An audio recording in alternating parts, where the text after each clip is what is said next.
ಸ್ನೇಹಿತರೆ, ನನ್ನ ಯೂಟ್ಯೂಬ್ ಚಾನಲ್ಗೆ ಸ್ವಾಗತ. ಈ ದಿನ ನಾನು ನಿಮಗೆ ಹುಳಿಪುಳಿ ಮಾಡೋದು ಹೇಗೆ ಅಂತ ತೋರಿಸ್ತೀನಿ. ಇದಕ್ಕೆ ಯಾವುದೇ ಚಕ್ಕೆ ಲವಂಗ ಆ್ಯಡ್ ಮಾಡಿಲ್ಲ. ಇದು ನಮ್ಮ ಮಂಗಳೂರು ಸ್ಟೈಲಿನ ಹುಳಿಪುಡಿ. ನೋಡಿ, ಉದ್ದಿನಬೇಳೆ 100 ಗ್ರಾಮ್ ತೊಗೋತಾ ಇದ್ದೀನಿ, ಕಡಲೆಬೇಳೆ 100 ಗ್ರಾಮ್ ತೊಗೊಳ್ತಾ ಇದ್ದೀನಿ, ಕೊತ್ತಂಬರಿ ಬೀಜ 120 ಗ್ರಾಮ್ ಬೇಕು,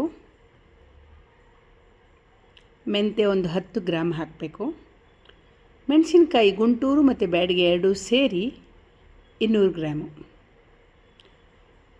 ಒಂದಿಷ್ಟು ಕರಿಬೇವಿನ ಸೊಪ್ಪು. ನೋಡಿ, ಇಷ್ಟೂ ಈಗ ಒಂದಾಗಿ ತೋರಿಸಿದ್ದೀನಿ. ಇದೆಲ್ಲವನ್ನು ಕೂಡ ಬಾಣಲೆಯಲ್ಲಿ ಸಪ್ರೇಟಾಗಿ ಹುರ್ಕೋಬೇಕಾಗುತ್ತೆ. ಕಡಲೆಬೇಳೆ ಹುರಿಯುವಾಗ, ಉದ್ದಿನಬೇಳೆ ಹುರಿಯುವಾಗ ಯಾವುದೇ ಥರದ ಎಣ್ಣೆನ ಆ್ಯಡ್ ಮಾಡಬಾರ್ದು, ಡ್ರೈ ಹುರ್ಕೋಬೇಕು. ನೋಡಿ, ಕೆಂಪಾಗೋ ತನಕ ಹುರ್ಕೋತಾ ಇದ್ದೀನಿ. ಇದನ್ನು ಕಡಲೆಬೇಳೆ ಕೆಂಪಾಗ್ತಾಯಿದೆ.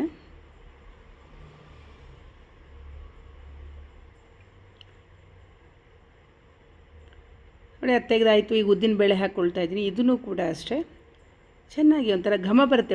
ಹುರಿತಾನೆ ಅದು ನಿಮಗೆ ಆ ಉದ್ದಿನಬೇಳೆದು ಆಗ್ತಾ ಇರುವಾಗ ಒಂದು ಥರ ಸ್ಮೆಲ್ ಇರುತ್ತಲ್ಲ, ಆ ಸ್ಮೆಲ್ಲಿಂದಲೇ ಗೊತ್ತಾಗುತ್ತೆ ಇದಾಯಿತು ಅಂತ ಹೇಳಿ.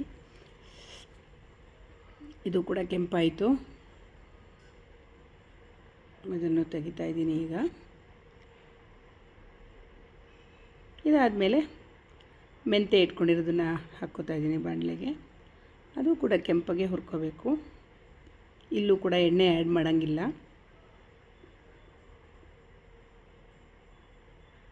ಸೊ ನೋಡಿ, ಇದು ಕೂಡ ಆಯಿತು. ನೆಕ್ಸ್ಟ್ ನಾನು ಕೊತ್ತಂಬರಿ ಬೀಜ ತೊಗೊಂಡಿದ್ದೀನಿ. ಈ ಕೊತ್ತಂಬರಿ ಬೀಜನ ಹಾಕೊಳ್ಳುವಾಗ ಜೊತೆಲಿ ಕರಿಬೇವಿನ ಸೊಪ್ಪು ಕೂಡ ಸೇರಿಸ್ತಾ ಇದ್ದೀನಿ.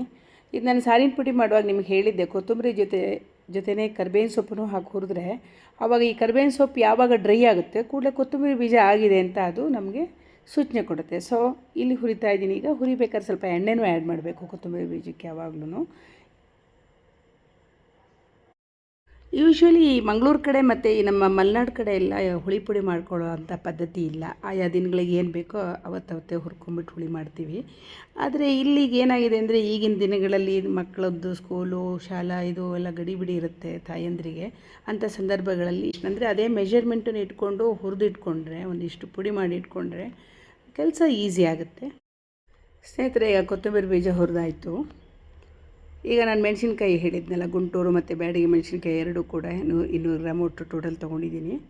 ಅದನ್ನೀಗ ಒಂದೇ ಸಲಕ್ಕೆ ಆಗೋಗ್ಬಿಡುತ್ತೆ. ದೊಡ್ಡ ಬಾಣಲೆ ಆದರೆ ಆ ಬಾಣಲೆಗೆ ಹಾಕ್ಕೊಂಬಿಟ್ಟು ಸ್ವಲ್ಪ ಎಣ್ಣೆ ಹಾಕ್ಕೊಂಡು ಹುರಿತಾ ಇದ್ದೀನಿ. ಈ ಮೆಣಸಿನ್ಕಾಯಿ ಹುರಿಬೇಕಾದ್ರೂ ಕೂಡ ಸ್ವಲ್ಪ ಎಣ್ಣೆ ಹಾಕ್ಕೋಬೇಕು.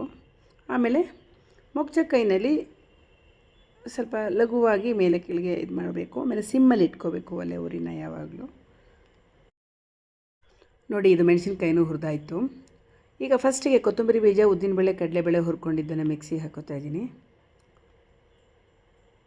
ಎಲ್ಲವನ್ನು ಹಾಕ್ಕೊಂಬಿಟ್ಟು ಒಂದು ಸಲ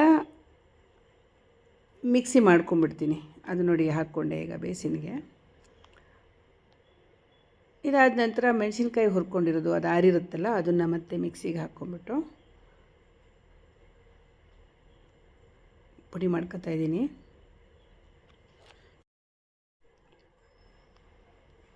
ನೋಡಿ, ಈಗ ಇದನ್ನು ಮಿಕ್ಸಿ ಮಾಡ್ಕೊಂಡಿದ್ದೀನಿ. ಇದನ್ನು ಮತ್ತೆ ಅದ್ರ ಜೊತೆ ಮಿಕ್ಸ್ ಮಾಡ್ತಾಯಿದ್ದೀನಿ, ಮೊದಲೇ ಮಾಡ್ಕೊಂಡಿದ್ದು ಕಡಲೆಬೇಳೆ ಉದ್ದಿನಬೇಳೆದು ಇದ್ರ ಜೊತೆ. ಈಗ ಇವೆಲ್ಲವನ್ನೂ ಸೇರಿಸಿ ಮತ್ತೆ ಮಿಕ್ಸಿಗೆ ಹಾಕಿಬಿಟ್ಟು ಚೆನ್ನಾಗಿ ನುಣ್ಣಗೆ ಪುಡಿ ಮಾಡ್ಕೋಬೇಕು. ನೋಡಿ, ಹುಳಿ ಪುಡಿ ರೆಡಿ ಆಯಿತು. ಈಗ ನೋಡಿದ್ರಲ್ಲ ಸ್ನೇಹಿತರೆ, ಹುಳಿ ಪುಡಿ ಮಾಡೋದು ಹೇಗೆ ಅಂತ. ಇದೇ ಹುಳಿ ಪುಡಿ ಹಾಕಿಬಿಟ್ಟು ಹುಳಿ ಮಾಡೋದು ಹೇಗೆ ಅಂತ ಕೂಡ ನಾನು ಮುಂದಿನ ಚಾನಲಲ್ಲಿ ತೋರಿಸ್ತೀನಿ. ಅಲ್ಲಿಯವರೆಗೆ ನೀವು ನನ್ನ ಚಾನಲನ್ನು ನೋಡಿ ಹುಳಿ ಪುಡಿ ಮಾಡಿ ಇದ್ರ ಬಗ್ಗೆ ಕಮೆಂಟ್ ಮಾಡಿ. ನಮಸ್ಕಾರ.